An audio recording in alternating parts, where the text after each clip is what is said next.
Yet even broader growing awareness of the threat, when the Select Committee has raised concerns over malign PRC companies, all too often the first thing we hear is, where is the smoking gun?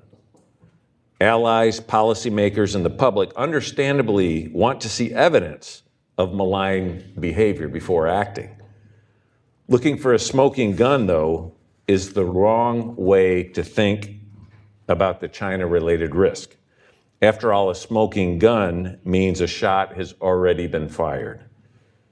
Demanding to see smoking guns before taking action puts policymakers into a reactive posture. When our country's leaders have failed to connect the dots and take action, there have been catastrophic consequences, including Pearl Harbor and 9/11. Even when we have lucked into less dire consequences, as was the case with both Huawei and semiconductors, being late to the game is expensive.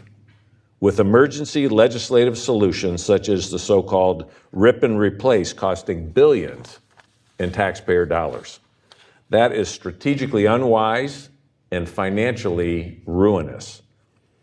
Consequently, I would like to spend some time outlining why we need to be looking not so much for smoking guns, but instead loaded guns.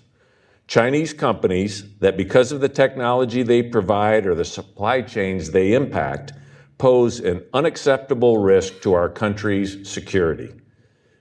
Even Chinese companies that claim to be private may be called upon by the party to advance its interests at the expense of ours at any time for any reason through the CCP's national security law.